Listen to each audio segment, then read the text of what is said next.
Hello, beautiful people. And welcome back to our first show.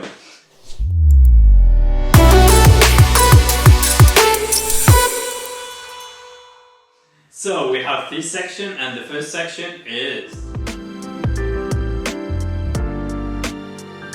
The daily issues we are dealing with during the quarantine and in life in general. And today's issue is how to deal with financial issues. Whenever in life we get through some financial issues, especially if we're not that financially independent. So what are the tips to get through it and deal with it? Should I start? yeah, you should. So one of the tips that I find really good is to cut off the expenses that you don't need.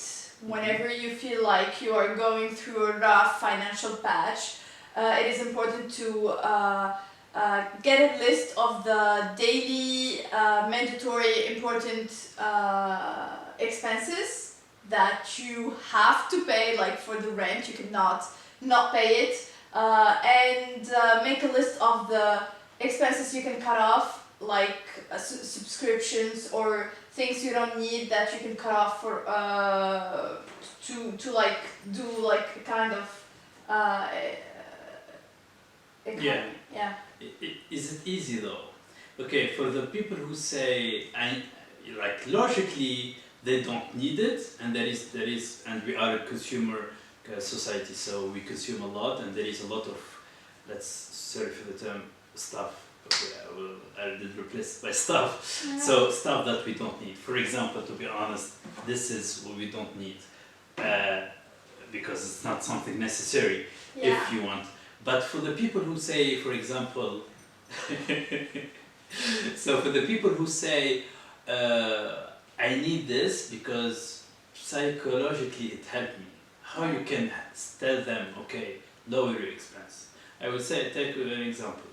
A big house, they don't need it, they rent it, but they can live in a smaller one. Yeah. A car, they don't need it, they come a lot of problem, but... Who said they don't need it actually? Maybe you don't, but maybe other people do. Yeah. But yeah, I said we should make a list of the expenses you can cut off. Like for example, you can have 1,000 of subscriptions like Netflix or other subscriptions that you don't need, that you can cut off. For example, I wouldn't cut off Netflix right away, but I have like a number of expenses that I do like monthly pay for, but I don't really need it.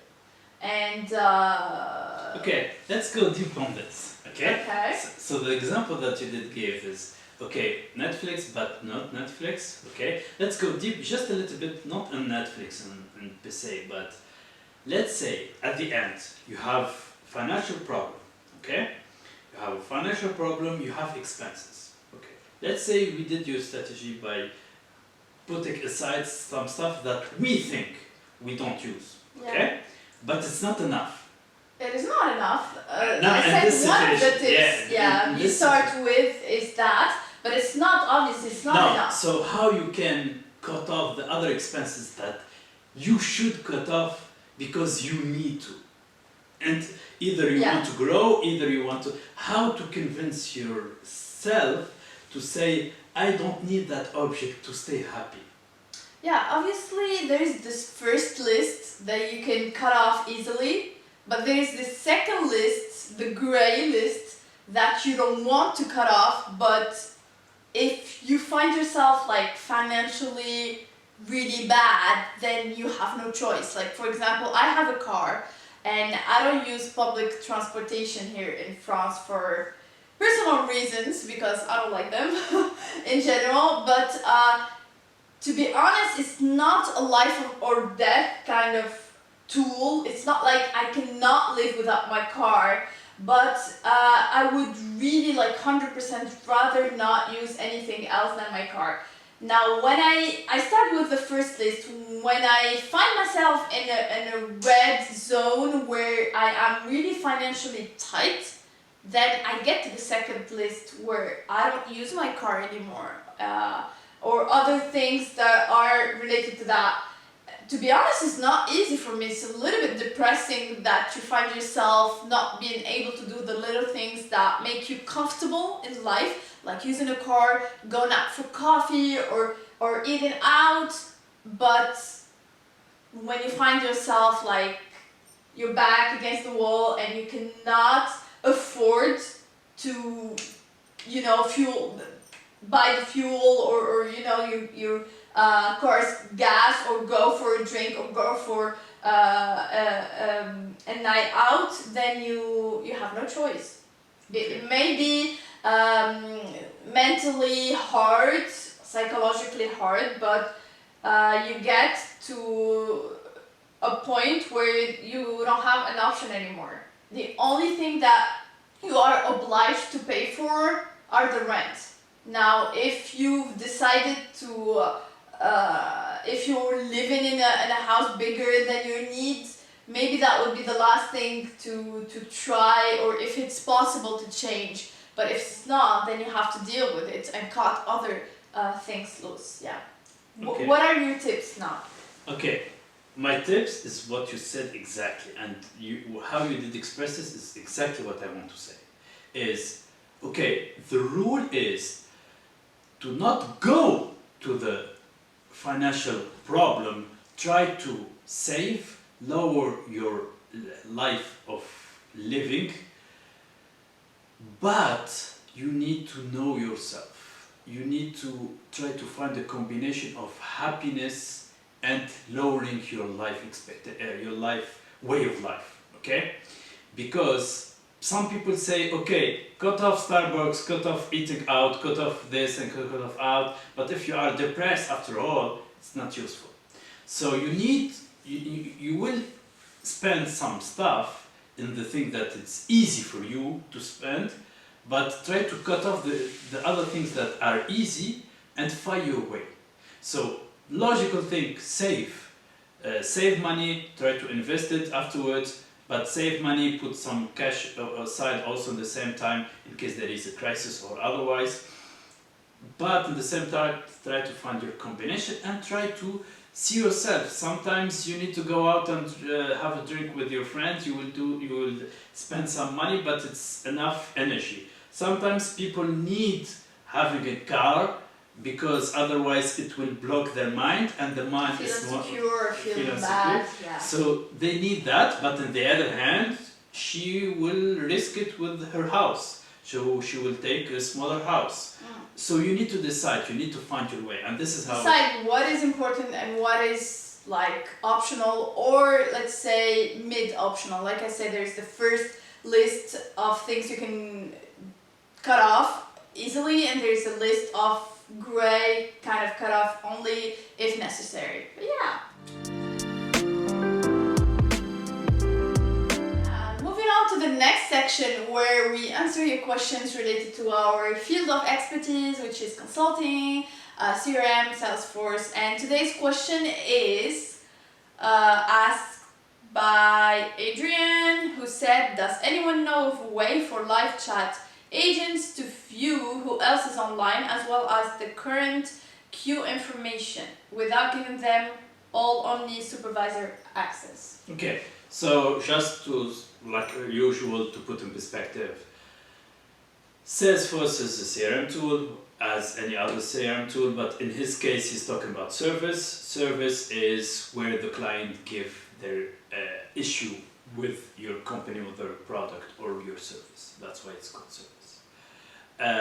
Saying that, service, one of the things that is most used is when a client have a problem with your product, he creates a case with it, okay? But at the same time, you, on the other hand, you have a lot of sales service person who manage the cases, and how you manage the cases between them, it's always one of the biggest issue.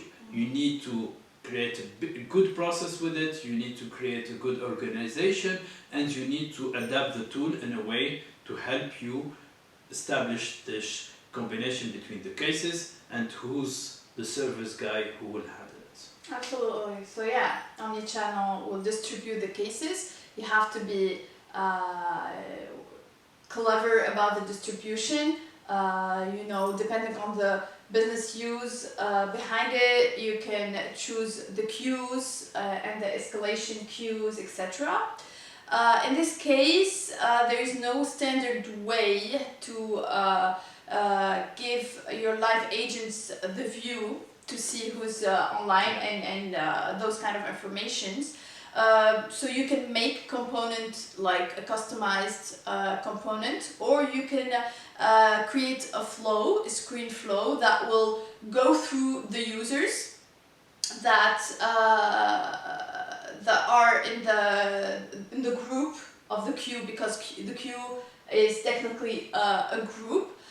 Go through the group members and see their status, find those who are online, find the information of the group, etc. So you loop through all those users and get the information you need, and then display it on the screen of your flow. There's a way of technical way. And I have a question for you, is that I want to know why you want your service salesperson to see who's alive, because I want to understand what is the utility after the that. business need behind because it. Seeing the cases for the queue, it's good. Seeing how it's managed between the sales service, yes. The manager supervisor need to see, yes. But for the salesperson to service person to see the other one who's alive, who's online or who's not, I don't see the use of this. So tell us so we can understand more. Perhaps we can find another way to transform this in this more. Yeah, the solution. Thank you, Adrian, for your question. Thank you, guys. Don't hesitate to ask your questions. Send them directly to our Instagram or LinkedIn or email, or comment below. Thank you very much. Let's move on section number 3, where we read inspirational quotes to be inspired and inspire you guys the same way. Give me the honors. Okay, so the quote of the day is: if you find it in your heart to care for somebody else, you will have succeed. It's said by Maya Angelou. So I will not go further. I will let you speak on this because I'm not the best person to talk about this, because it's not my expertise, the love part. But let's it's not only about lover. It can be about family members. Yeah, your love for your sister, for example, your love for your mother or something. But let me say one thing. One of the things that I love and I want to, and I'm trying always to establish with the closest person with me, is when you love somebody, don't expect them, don't have an expectation. For example, don't say, okay, I love you, my partner, but if you deliver this and this and this, otherwise I don't love you and I am even mad at you. So for me, love, it's not in love, it's loving the person, loving who we are, analyzing what is the advantage and the convenience of that person, so you can see how you can work together, grow together, be involved together, and seeing that every character, every advantage have an inconvenience, and love the whole of it without expecting him something. For example, let's say we have another sister, and that sister, for example, she was a little bit shy when she was a child, but when she did grow up, she was very active, going out and doing a lot of stuff.